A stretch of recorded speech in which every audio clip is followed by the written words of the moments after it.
গাজীপুরের অন্যতম নদী হচ্ছে চেলাই নদী। চেলাই নদীর গা ঘেঁষে অবস্থিত বেলাই বিল।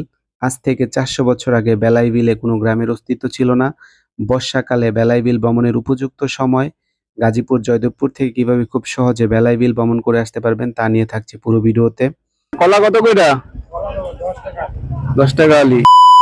আসসালামু আলাইকুম। আমরা এই মুহূর্তে যে জায়গাটাতে অবস্থান করতেছি এটা হচ্ছে জয়দেবপুর জেলা প্রশাসকের কার্যালয় ঠিক সামনে। এইখানটা থেকে গাজীপুর আজিমুদ্দিন কলেজের সামনে দিয়ে নীরেরপাড়া হয়ে কানাইয়া বাজার দিয়ে বেলাই বিল ভ্রমণ করা যাবে খুব সহজে। তবে আপনাদের উদ্দেশ্যে একটা কথা বলে রাখি, তো বাহন দিয়েও যদি যান তারপরেও খুব সতর্কতার সহিত যাইতে হবে, অন্যথায় বিপদে পড়তে পারেন। যেহেতু কাঁচা রাস্তা তার উপর যদি বৃষ্টি হয় তাহলে তো কথাই নেই, একদম মানে রাস্তার বেহাল দশা হয়ে যায়।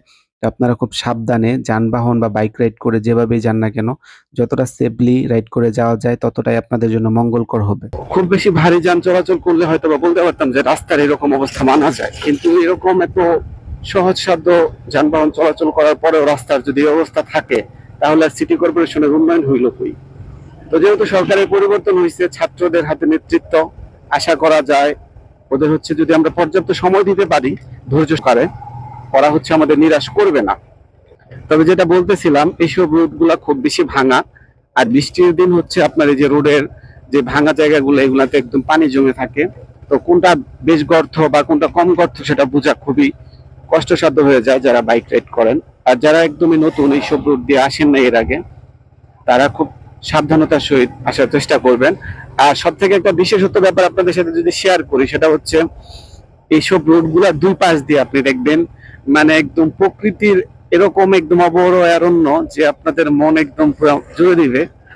তো আর এটা পুরাটাই গ্রাম সাইড বলা চলে, যেহেতু কানায়া হচ্ছে এটা গ্রাম। তো ফাইনালি হচ্ছে আমরা সেই অনাকাঙ্ক্ষিত আমাদের গন্তব্যস্থল কানায়া পৌঁছে গেছি। তো সামনে হচ্ছে কানায়া ব্রিজ, আর রাস্তার দুই পাশে দেখেন আপনার প্রচুর পরিমাণ বাজার বসছে। কলা কত কইরা? ১০ টাকা আলি। আর পেঁপে? এগুলো একদম কিন্তু অথেন্টিক এবং পিওর সবজি, আপনারা অনায়াসে কিনতে পারেন। আর ব্রিজে তো আরো বেশি মাছ পাওয়া যায়, এরকম অনেক কিছু আছে।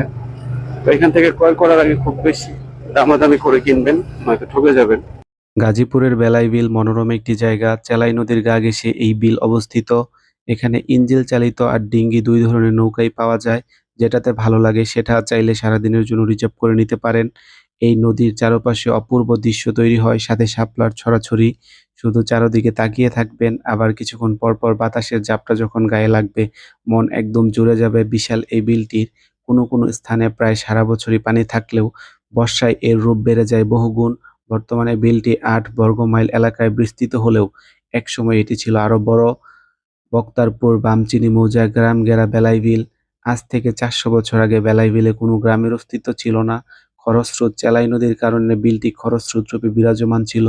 বর্ষা মৌসুমে জেলেরা চারপাশে মাছ ধরত, আর শুষ্ক মৌসুমে বিলটির চারপাশে ধান চাষ হতো। বিলের বুকে স্বচ্ছ টলমল পানি, খুব বেশি চওড়া নয় চেলাই নদী, তবে গভীরতা একেবারে কম নয়। এখানে ইঞ্জিল চালিত আর ডিঙ্গি নৌকো দুটোই পাওয়া যায়, যেটাতে মন চায় উঠে পড়ুন। যেদিকে তাকাবেন কেবল বেলাই বিলের বিস্তৃত জলরাশি। বিলের চারপাশে দ্বীপের মতো গ্রাম। বামচিনি মৌজা বেলাই বিলের তেমনই একটি দ্বীপগ্রাম। এর বিশেষত্ব, এক মৌজায় এক বাড়ি। গাজীপুরে এই বামচিনি মৌজা ছাড়া এমন নজির দেশে অন্য কোথাও আছে বলে আমার জানা নেই।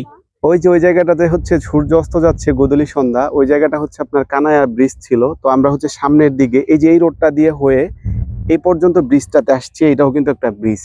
আর এই ব্রিজটা দিয়ে আপনি সামনের দিকে যদি যান তাহলে খাতিয়া পর্যন্ত যেতে পারবেন।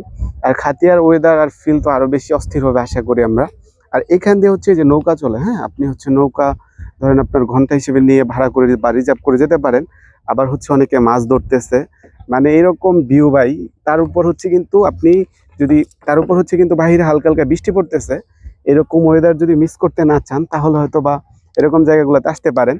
আর আপনারা যদি ভিডিওটা খুব ভালো মতো লক্ষ্য করেন তাহলে হয়তো বা বুঝতে পারবেন এই রাস্তাটা হচ্ছে পুরাটা একদম কাঁচা রাস্তা, আর দুই পাশে হচ্ছে আপনার পানি, পুরো একদম নিকলির একটা ফিল পাবেন। তো একদিন সময় করে অবশ্যই আসতে পারেন। আর এই জায়গাগুলোতে কিন্তু আপনার পানি এখন যদিও বর্ষাকাল শেষের দিকে, তারপরও বেশ ভালো পানি আছে। আর এই যে দেখেন মানুষগুলা ঘুরতেছে, ওগুলা ভাড়া করে বা রিজার্ভ করে নিতে পারেন, সেটা আপনার হচ্ছে মোলামুলি করে দাম নির্ধারণ করতে হবে। আর এইসব জায়গাগুলো যখন আপনি ঘুরবেন না, তখন আপনার দেখবেন মন বা হচ্ছে ডিপ্রেশনের যদি কোনো সম্ভাবনা থাকে সবকিছু কেটে যাবে। কারণ হচ্ছে এইসব জায়গা মানুষকে হচ্ছে খুব বেশি হতাশ করবে না, বরঞ্চ আপনার মনকে একদম ফুরফুরা করে দিবে। পড়ন্ত বিকেলের গোধূলি সন্ধ্যা দেখতে দেখতে বলা যাক কিভাবে যাবেন কানাইয়া। গাজীপুর বাস স্ট্যান্ড থেকে অটো বা রিক্সা করে কানাইয়া বাজারে যেতে হবে। কানাইয়া বাজার থেকে সারিবদ্ধ নৌকাতে উঠে পড়তে পারবেন দরদাম করে। চাইলে নিজস্ব বাহনে দল বেঁধে যেতে পারেন। বর্ষাকালে বেলায় বিলে উপযুক্ত সময়। কানাইয়া বাজারে চা বিস্কুট ছাড়া তেমন খাবার পাওয়া যায় না, সুতরাং খাবার বহন করে নিতে পারেন। নিজস্ব গাড়ি ব্যবস্থা যদি থাকে টঙ্গী মোবাইল হয়ে কানাইয়া যেতে সময় বাঁচবে, প্লাস আপনি মনোরম সৌন্দর্য উপভোগ করতে পারবেন। একদিনের জন্য দারুণ হবে আপনাদের জার্নি। তো আজকের মতো এখান থেকেই বিদায় নিচ্ছি। দেখা হবে পরবর্তীতে অন্য কোনো জায়গা বা অন্য কোনো লোকেশন নিয়ে ভিডিও করার জন্য। আল্লাহ হাফেজ।